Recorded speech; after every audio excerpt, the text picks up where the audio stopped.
Lo que sí queremos decir es que cuando el hombre cayó en el huerto de Edén, cayó en su totalidad. La personalidad completa del hombre ha sido afectada por la caída. Todas sus facultades, todo lo que Dios le dio al hombre fue dañado.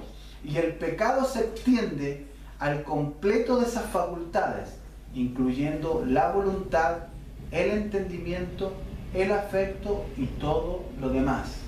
Por eso que el hombre es incapaz de volverse a Dios por su propia voluntad verdaderamente para adquirir la salvación.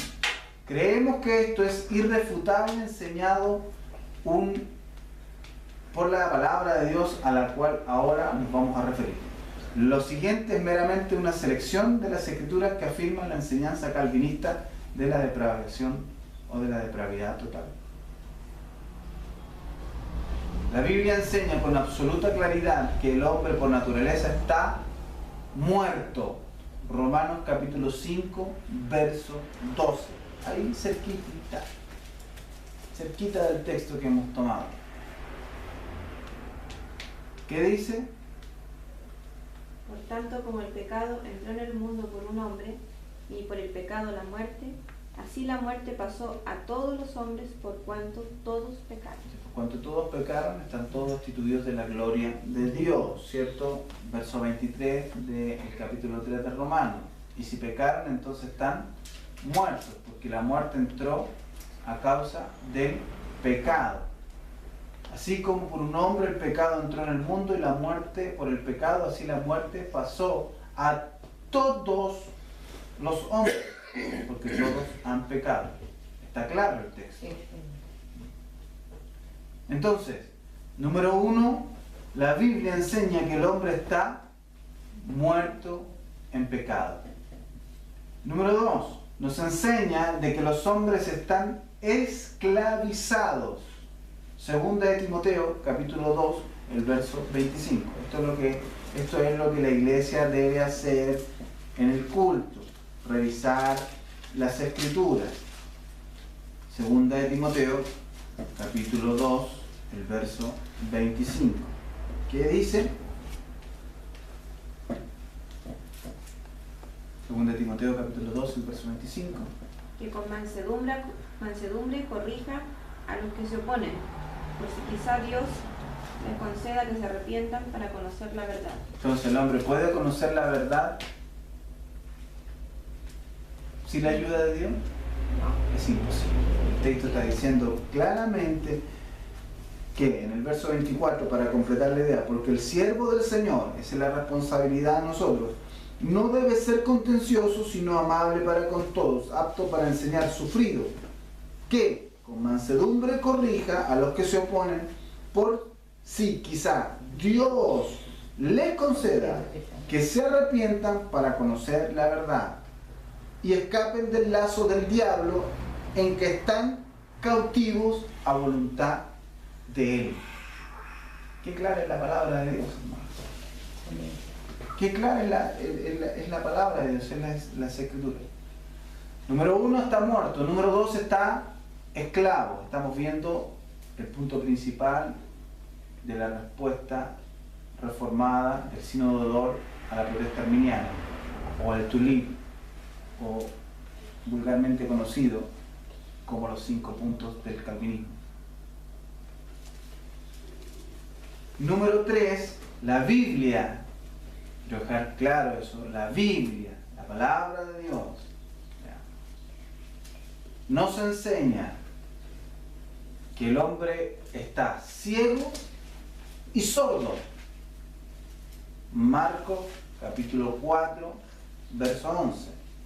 Evangelio según San Marcos, capítulo 4, el verso 11. Recordamos las escrituras.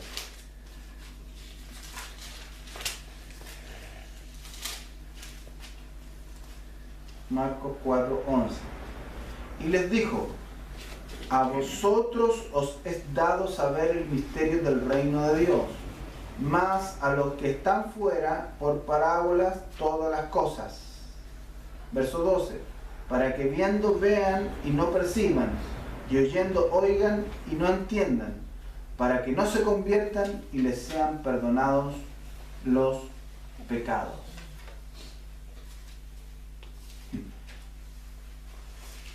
exhorten ese pasaje.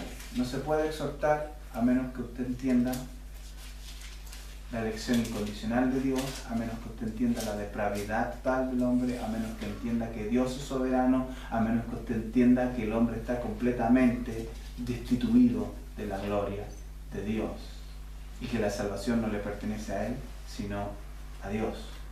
Que la salvación no depende del hombre, sino que depende de Dios.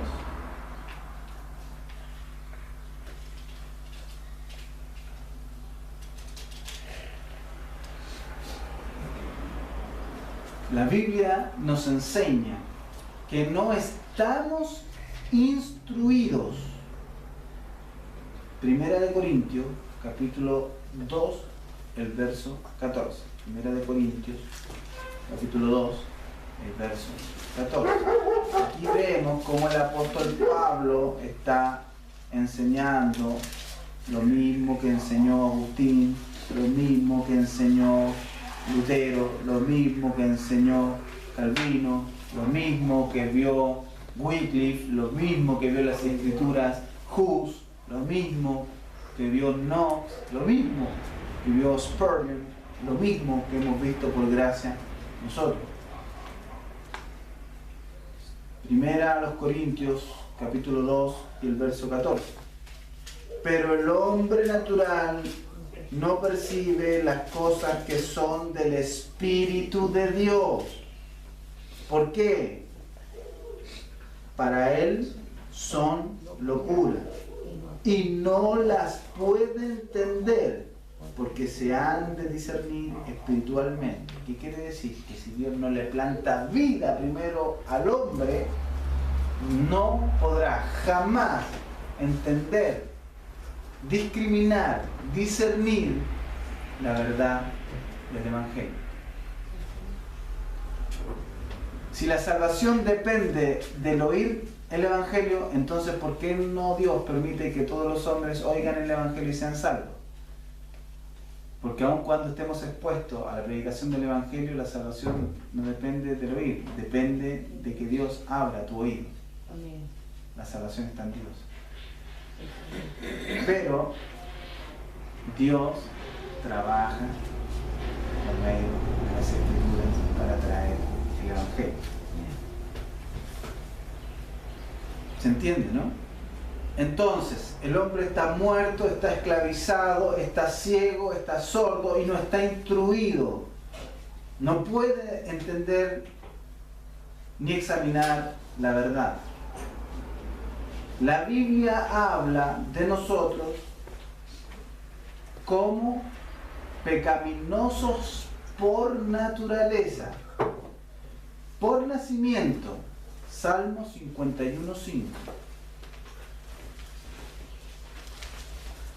Salmo 51:5.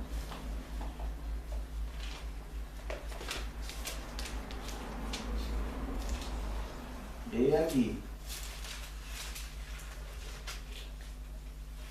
que dice: he aquí, en maldad he sido formado y en pecado me concibió mi madre. Entonces somos pecaminosos por naturaleza, por nacimiento. Ahí tiene.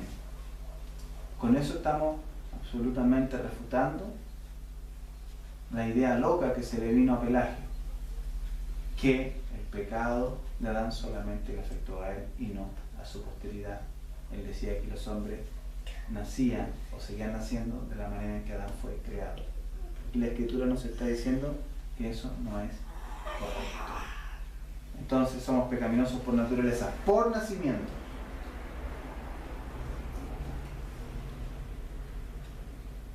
Por práctica. Nacemos en pecado y porque nacemos en pecado comenzamos a practicar el pecado. Por práctica.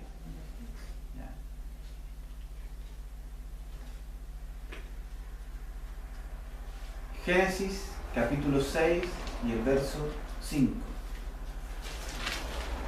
Por nacimiento, por práctica. Génesis capítulo 6 y el verso 5. Y vio Jehová que la maldad de los hombres era mucha en la tierra, y que todo designio de los pensamientos del corazón de ellos era de continuo solamente el mal. Por práctica. Ahora, nosotros sabemos, la Biblia nos enseña que Dios hizo al hombre recto. Dios no es autor de pecado, pero ellos buscaron muchas perversiones, ¿cierto? Eclesiastés capítulo 7. Entonces, hermanos, en este sermón expositivo de esta mañana, en la cual también estamos conmemorando un año más de la Reforma Protestante del siglo XVII, y de la cual nos sentimos alegres y nos humildamos delante de Dios, que Dios tenga tanta misericordia para con su pueblo y lo vaya conduciendo a través de la historia, no permitiendo que su verdad sea opacada por la mentira. Entonces, ¿es el estado natural del hombre este? Entonces debemos preguntar nuevamente, ¿pueden los muertos levantarse a sí mismos? Respóndese usted. ¿Pueden los ciegos darse vista a sí mismos? ¿O los sordos darse el oír? ¿Pueden los esclavos redimirse a sí mismos? ¿Puede el no instruido enseñarse a sí mismo? ¿Puede el naturalmente pecaminoso cambiarse a sí mismo? Ahí tiene un par de preguntas que sería bueno examinar, ¿cierto? Por algunos que profesan que el hombre puede salvarse por su voluntad.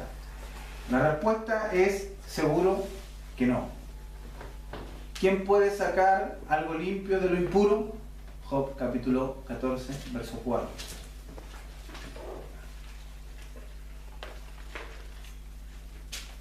Job 14, 4.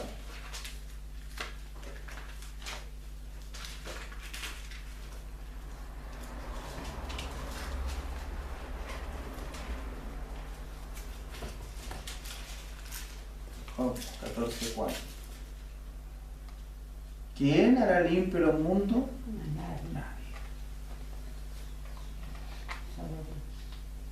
¿Puede el etíope cambiar su piel? Jeremías 13, 23. Más adelante. Jeremías 13, 23.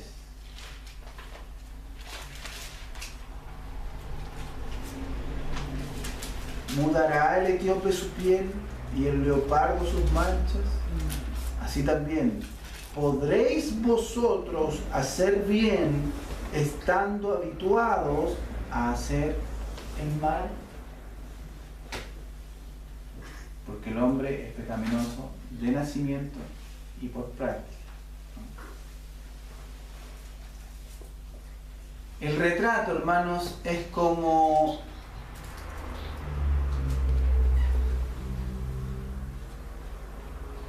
un hombre muerto. El retrato es uno de muerte, no es otro. Y muerte espiritual. Somos como Lázaro en la tumba. Estamos atados de manos y de pies. La corrupción se ha apoderado de nosotros y es de ya. Así como cuando no había ni vislumbre de vida en el cuerpo muerto de Lázaro. Así no hay una chispa receptiva interna. Es imposible en nuestros corazones.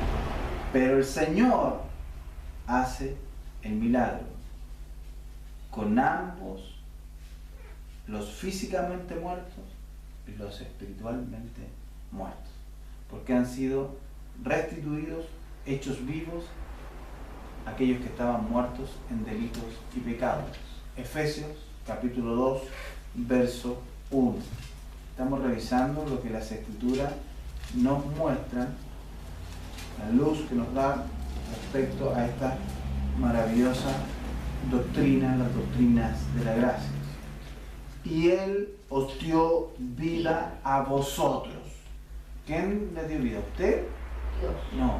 ¿Usted tenía vida? No, porque la Escritura está diciendo que por cuanto todos pecaron y están todos destituidos de la gloria de Dios. Y que por causa del pecado entró la muerte y la muerte sí pasó a todos los hombres. Y aquí nos está diciendo las Escrituras que Dios nos dio vida a nosotros. ¿Cuándo? Cuando estabais muertos en vuestros delitos y pecados. No estaban enfermos, estaban muertos. La salvación, por su mera naturaleza, debe ser del Señor. Ese es el primer punto. En contraste a lo que enseñaron los discípulos de Jacobo Arminio, que el hombre tenía liberum arbitrium, o libre albedrío. Su voluntad estaba libre para volverse a Dios cuando le placiera. Falso. Por eso es que nosotros necesitamos al día de hoy volver a las Escrituras, revisar una vez más estas doctrinas gloriosas que son el corazón y el centro de la verdad evangélica, son el corazón y el centro de lo que la Biblia nos está mostrando en cada una de esas páginas.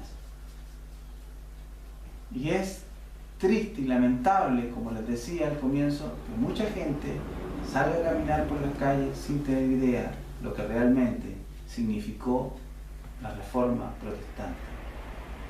Lo que significó realmente que hombres murieran quemados, ahorcados,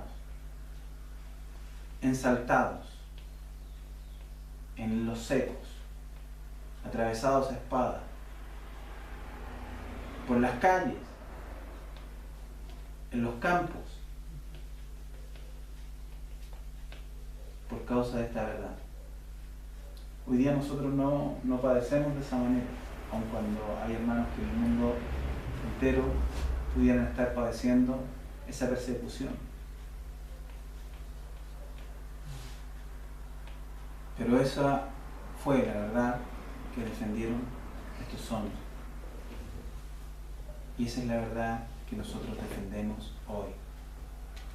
Y ese es el estandarte que nosotros levantamos el día de hoy y del cual conmemoramos un año más de la Reforma Protestante del siglo XVI y XVII. Dejaremos para seguir con estos sermones positivos los siguientes puntos del Tulí: la elección incondicional, y los siguientes domingo a domingo, para que los vamos viendo con calma y que puedan quedar realmente claros para poder presentar de manera correcta el Evangelio.